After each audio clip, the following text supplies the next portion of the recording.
I need to fix my screen here. Bear with me 1 second here. So I want to deal with the numbers. I want to deal with facts. No opinions. No opinions at all. Only numbers on this video, only facts. Based on the numbers, with the loss of Manon Fiorot, with the recent loss of Valentina Shevchenko,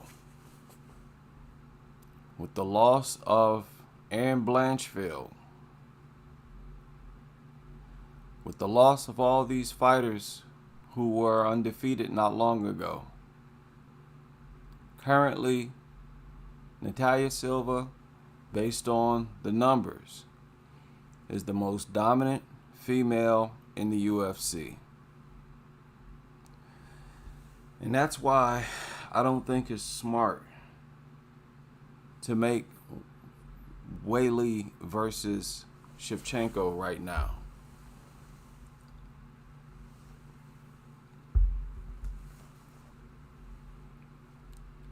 Both of these fighters have worthy opponents in their division. And they only have one. So all they have to do is get by one more fighter. Shevchenko has Natalia Silva, no question. Weili has Virna. Very worthy opponents. But I only want to deal with the numbers on this video. So let's get into it. Currently, Angela Hill is the oldest female fighter in the UFC at 40 years old. 40 years old. The oldest bantamweight is Miesha Tate at 38 years old. After that, Irene Aldana at 37. Priscilla Cachoeira at 36. Actually, 3 locked in at 36. Raquel Pennington, Montserrat Rendon, Juliana Pena, Yana Santos, Nora Cornhole locked in at 35. Irina Alekseeva, excuse me, Kayla Harrison, Norma Dumont, Tanara Lisboa, 34. Melissa Mullings, Macy Chiasson, who has a fight next week against Ketlin Vieira. And that's a good matchup. There's only 2 female fights on that card, but one of those fights is the main event. Blanchfield, Namajunas. Hopefully nothing goes wrong with that fight. But I wanted to point out that the youngest fighter at bantamweight is Luana Santos at 25 years old. Now, being that I like to look at the youngest fighters, I'm not all that excited about Luana Santos. I'm already on record being, kind of critical of her. Also at bantamweight, the undefeated fighters at bantamweight: Jacqueline Cavalcante, currently at 4-0. Well, this is important for obvious reasons. Potential stars are going to be those, most likely, that are undefeated. Okay. So, Cavalcante, I think there's one more. Yeah, Kayla Harrison. How could I forget? How could I forget Kayla Harrison? Now, keep in mind, as you watch these numbers, keep your eye on this column right here. And you'll see nobody's record comes close to Natalia Silva at 7-0 in the UFC. She got the most dominant, currently has the most dominant record in the UFC by a long shot. Now, that doesn't mean that she's the best fighter or nothing like that. All it means is that currently she's doing better than everybody else. She is currently has the most dominant streak. She is exercising more dominance. She's putting on display more dominance than any other fighter at 7-0. She's at 7-0. Everybody else has tasted defeat within their last 7 fights. Everybody else, including Shevchenko. Like I said, see, if Manon would have won, Manon would be right there with her. If I'm not mistaken, Manon would be at 8-0. And Manon would be the current most dominant fighter had she won that fight. See, currently Manon is 7-1 because of that loss to Shevchenko. Erin Blanchfield, same thing. Had she not lost, she'd currently be at 8-0. And Erin and Manon would be locked in as the most dominant females in the UFC. Most dominant win streak. They got knocked off, so Silva stands alone. Alone. Now let's look at the flyweights.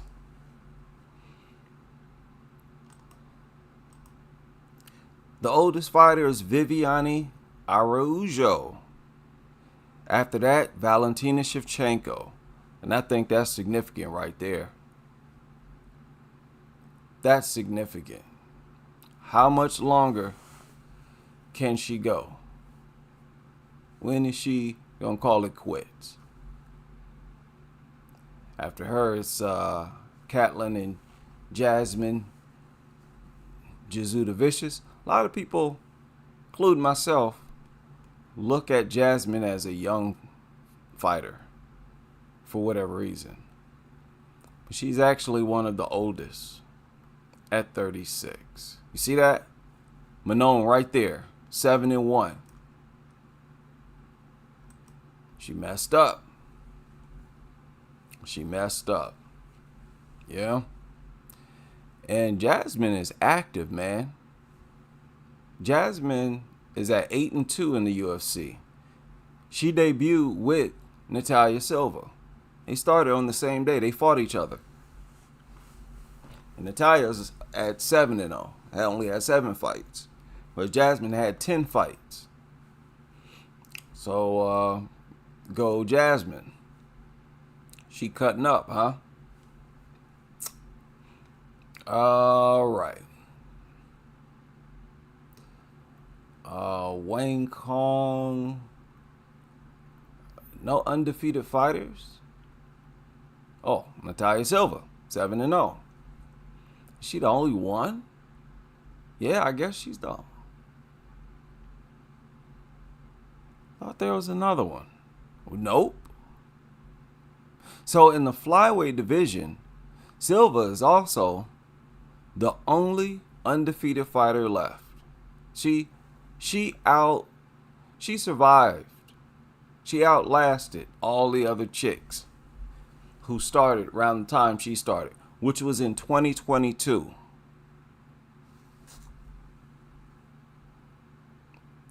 Silva debuted in the UFC in 2022.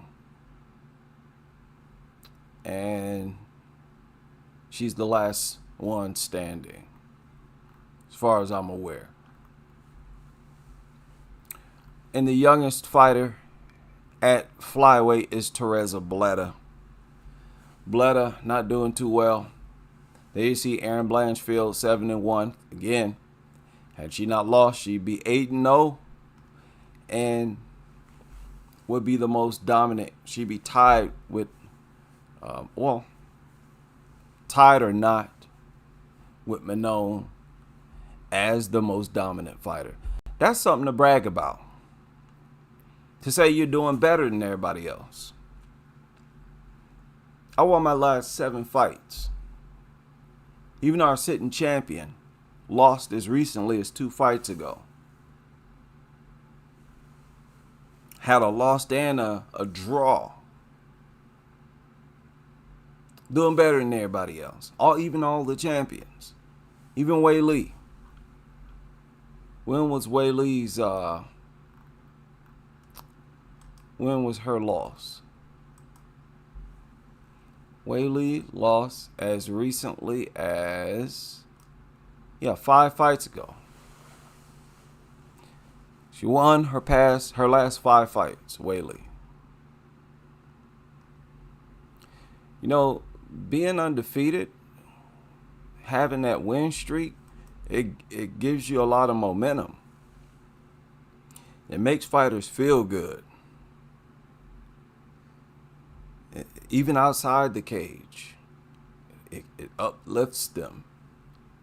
They don't have to do extra things to have, their spirits boosted. That undefeated streak, especially if you can stay undefeated in general. Yeah, man. That's why it's monetized.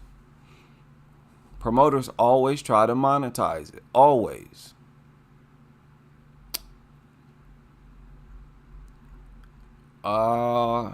Teresa Bleda, Aaron at 26. That's a huge gap. 3 years. Teresa Bleda 23. That's pretty young. So who knows? Bleda might turn into a monster. She has plenty of time. Strawweight division. Youngest fighter, Yasmin Luciendo. And Feng Zhai. I have no idea how to pronounce that. But I remember her. She 0-1. 23. Wow. Denise Gomez, 25. Denise currently probably the most interesting monster. Angela Hill, the oldest fighter. Tisha, 35. Carolina, 39. Man. Tatiana Suarez, 7-1. See how these recent losses knocked everybody else out the picture, to the point where Silva stands alone as far as dominance. She's the most dominant, currently the most dominant female fighter in the UFC. That's what it is. Like, wow. Okay, they have 2 undefeated fighters. Alexia Thanara, that's the new black Brazilian chick who started twerking after she stopped Molly McCann. Shi Ming, if I'm not mistaken, isn't that the doctor? I think that's the doctor. She's 1-0. If I'm not mistaken, that was a stoppage. A nasty head kick. Nasty head kick, if I'm not mistaken. No more undefeated fighters. The youngest, the oldest. Weili's getting up there. That's another thing.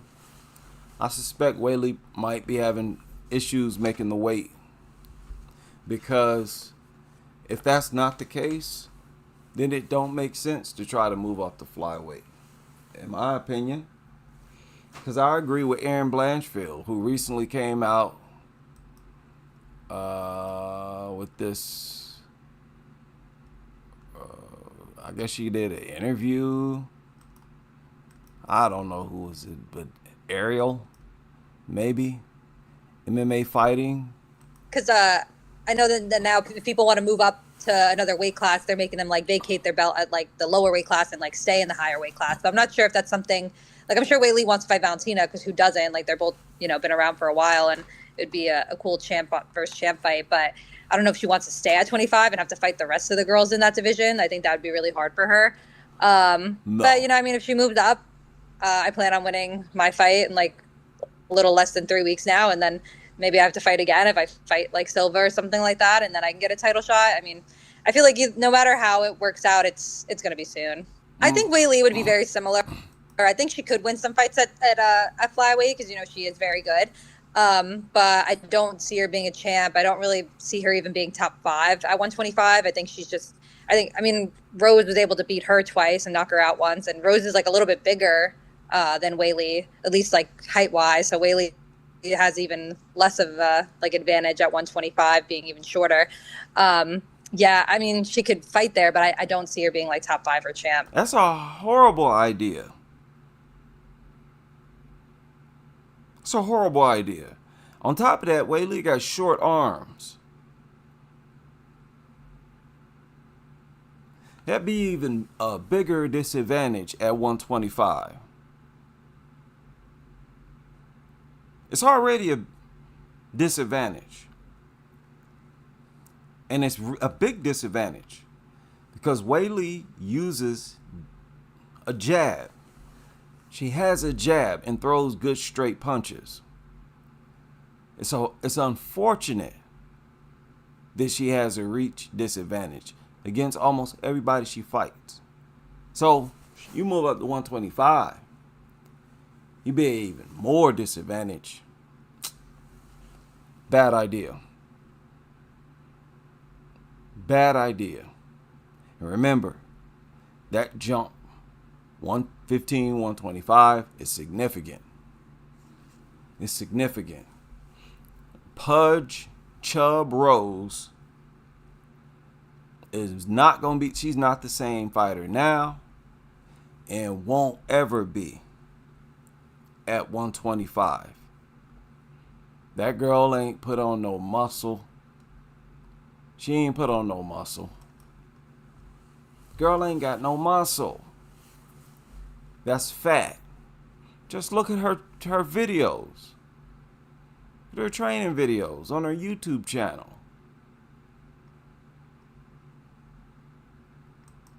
Rose is just chubby.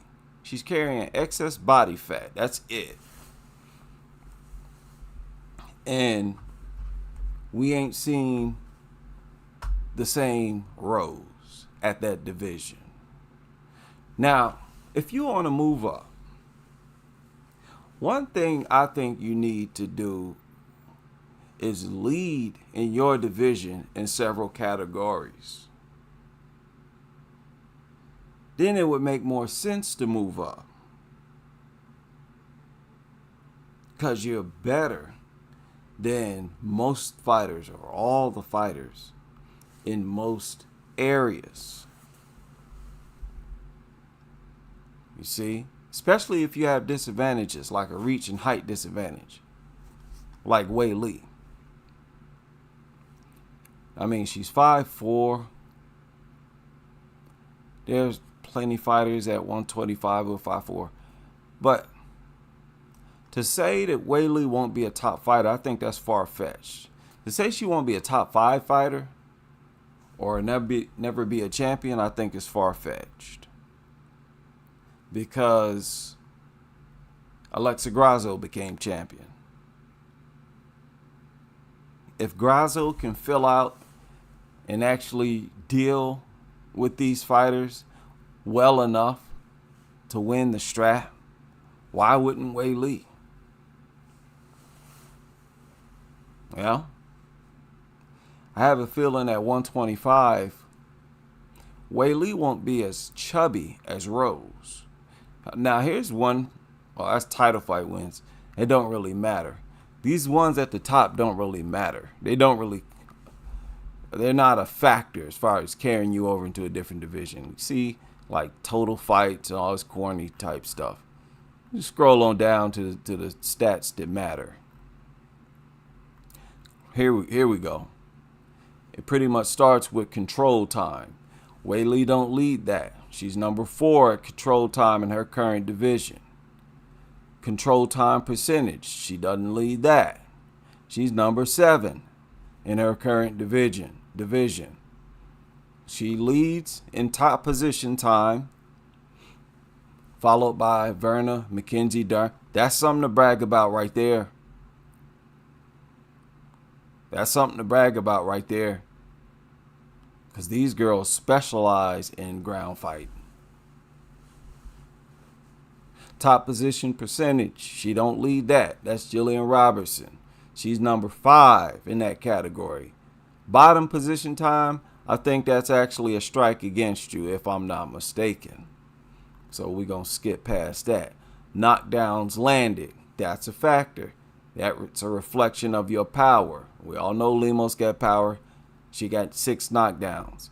Weili has 4.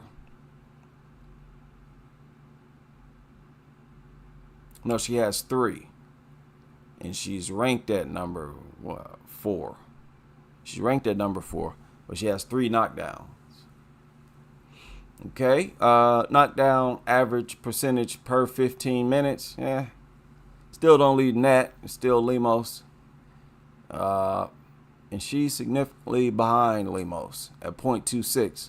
Lemos 0.73. Significant strikes landed. That's a significant category.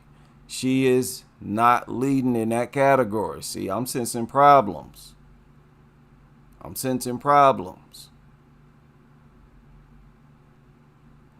That's a significant category.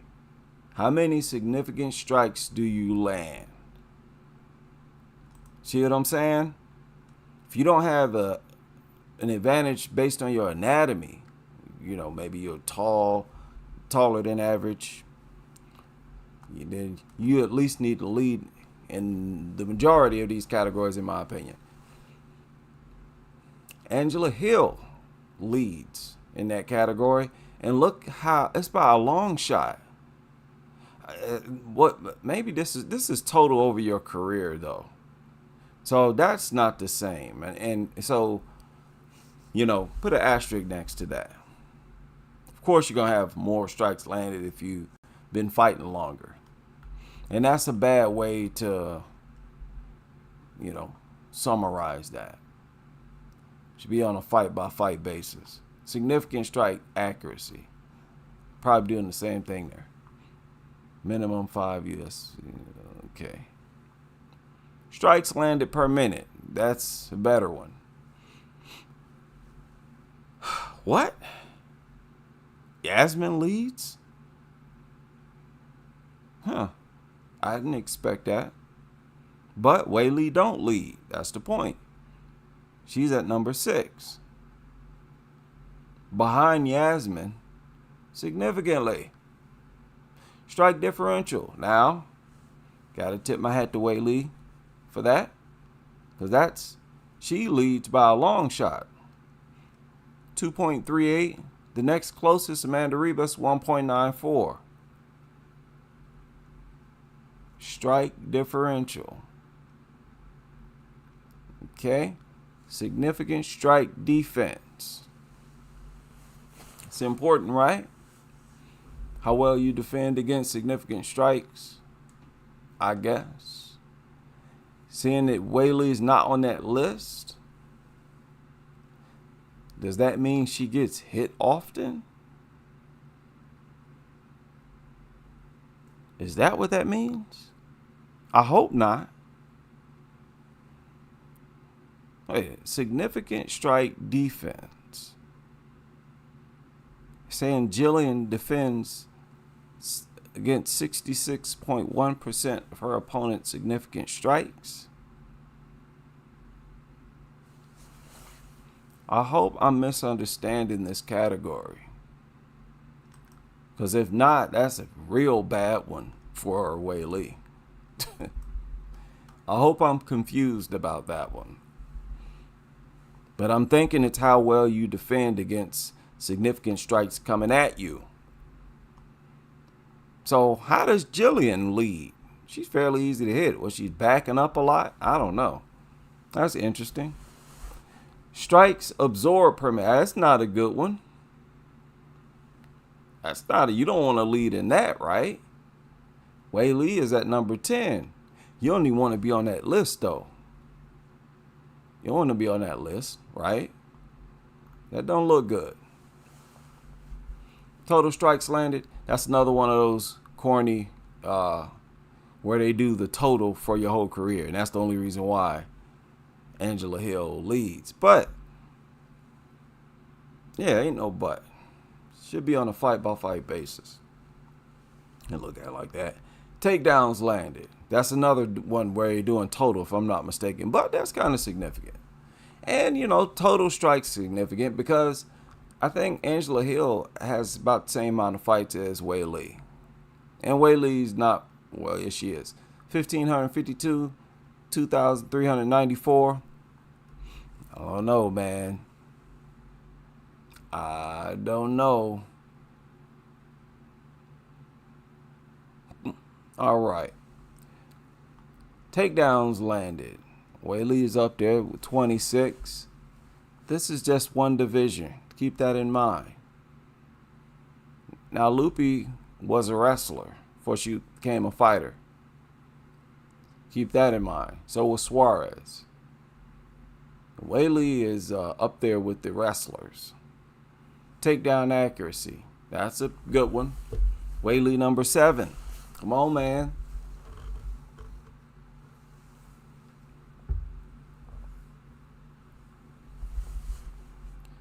Piera, 64%. Weili, 45%. 45% takedown accuracy. Man, I would want more than that. Me personally. Takedown defense. Man, the Ribas cutting up in that category. Weili number 6. 74.1%. See? Submission attempts. Weili, I guess, number 7. But Weili beats on her opponents a lot. And that kind of makes up for it. But you could still, it would help to be up, high on this list. Submission average per 15 minutes. Jacqueline Amorim. Weili not on that list. So, I kind of agree with Aaron. And it's not just Weili. It's with most of them. That's just too significant of a leap for most fighters. Some fighters can do it, but most can't. Look at Joanna at 125. She looked much better at the weight than Rose.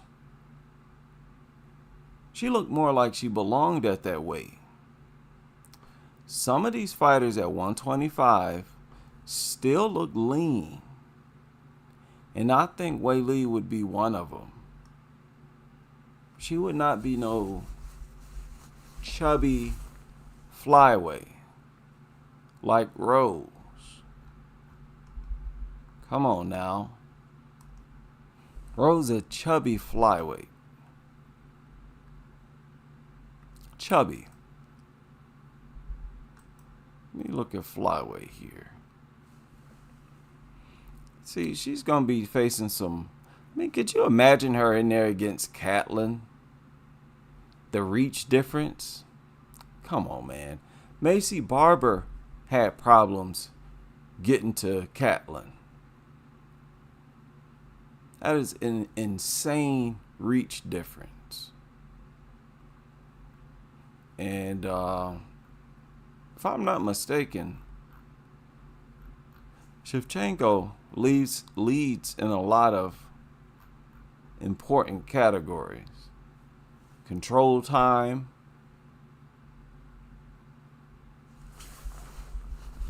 top position time,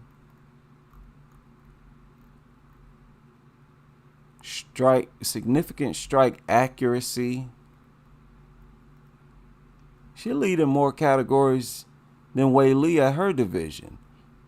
Strikes absorbed per minute. Now, is this okay? So, okay, I see. I think I understand what they're doing here. The idea is to have the lowest number of strikes absorbed per minute. The lowest number of strikes. So she leads there. Of course, obviously, she has the best defense.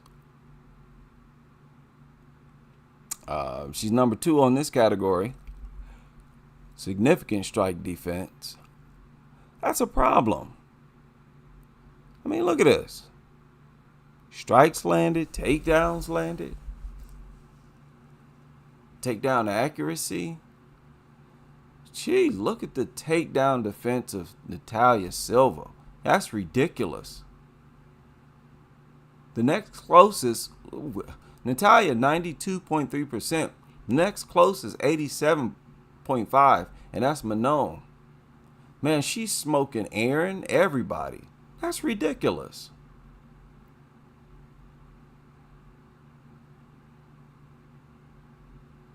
Takedown, that's ridiculous. Let me go to a different, let me go back to straw weight.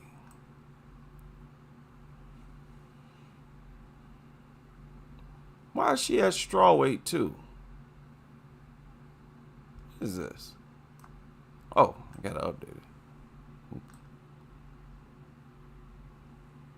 Where is that? I want takedown defense. Did I pass it? I did. Wait a minute.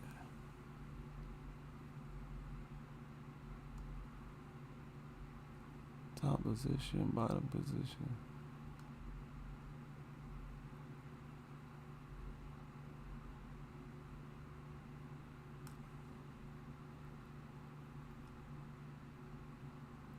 Amanda Ribas leads at strawweight with 83.3%. Remember, Natalia at 92 point some percent. That's going to be a problem. Like if she fights Shevchenko, that's going to be a problem. That's ridiculous takedown defense. Let me check bantamweight.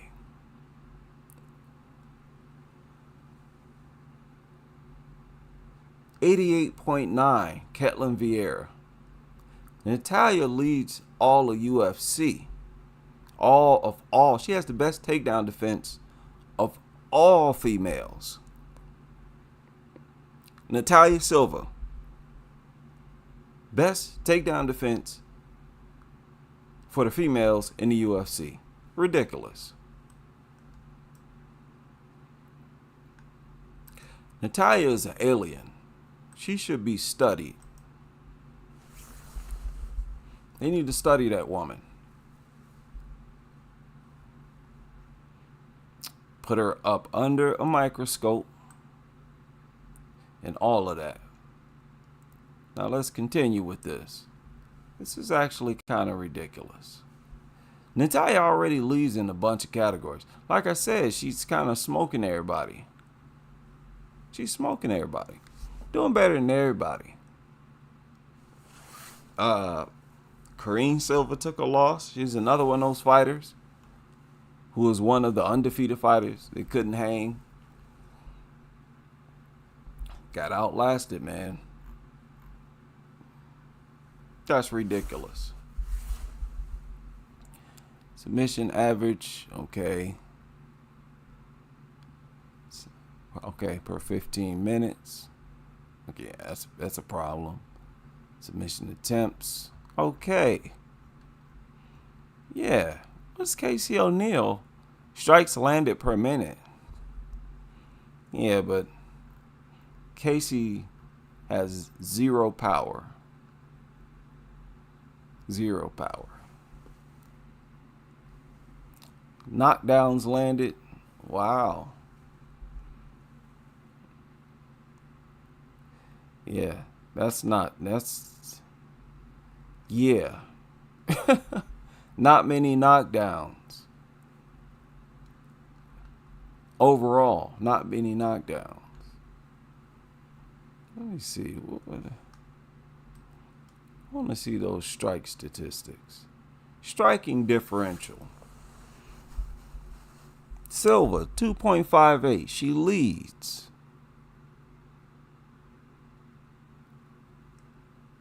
So there's a 2.58 differential. Okay. So she hits her opponents a lot more often than they hit her, is what I assume this means. And that means she does that even more than Valentina. Huh. 2.58. Does she lead all the UFC in that category too? Striking differential with 2.58.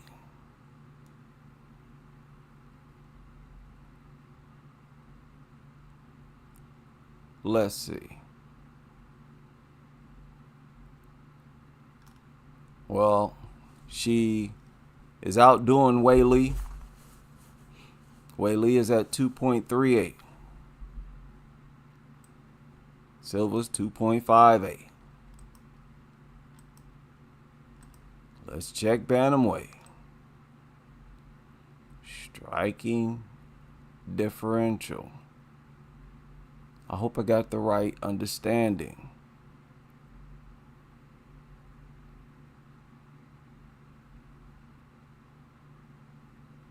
Yep, she leads all girls in the UFC. This is why she's doing better than everybody. Usually fighters like that go 6-7-0. They usually lead in several categories. So she hits her opponents a lot more often than her opponents. Well, she hits her opponents more often than she gets hit by her opponents. More so than other fighters, any other fighters. That's pretty significant. That's a significant stat.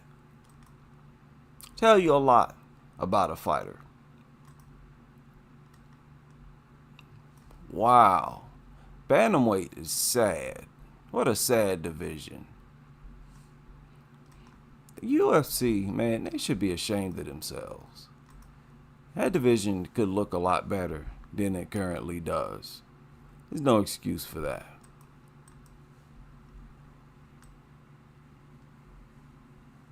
Now let's go back here. Obviously, Shevchenko's, her stats are off the page. This is kind of crazy right here. 49 takedowns. The next closest is Miranda Maverick at 23.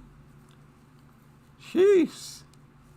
Yeah, so Natalia's going to have to use that takedown defense. She's going to need that takedown defense. The attempts are going to be coming. That's crazy.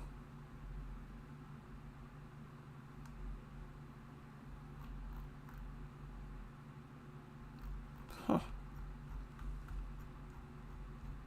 Well, we'll see who can. Somebody has to stop Natalia Silva.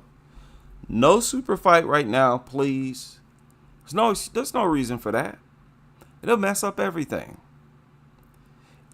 If you ask me, it might deplete the champions to the point where they don't have enough left to defeat the top ranked fighter in their division. Let them fight the fighters next in line and then fight each other. Wouldn't he make sense? See, but they're talking about it now, and then if they do it now, it's because they fear that they'll lose, and that's the problem. There's a good chance that they lose. I'm saying for Shevchenko and Weili, the chance that they lose is high, and they could ruin the super fight. I'm sorry, man. Silva's too good. I can't just say, hey, that's easy work for. I'm not even going to pick. I'm picking Silva now. I mean, I don't know what will happen.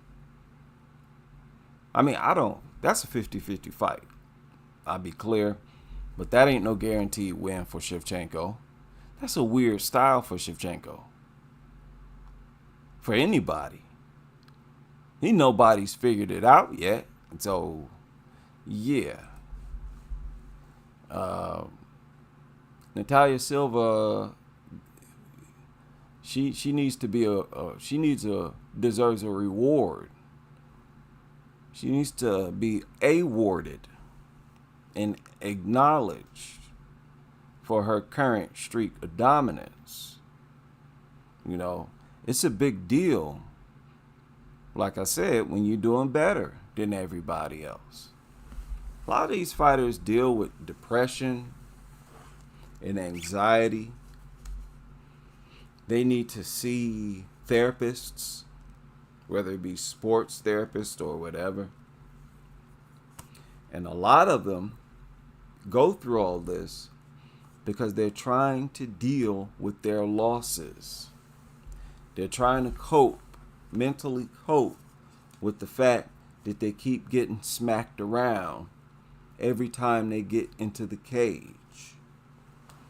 Okay? It just don't feel good to get beaten up. But if you've gone 7 fights, you've almost forgot what it feels like to get beaten up. You beat up your past 7 opponents you haven't lost since 2022. It is a big deal to be the most dominant fighter in the game. And I'll land my plane there.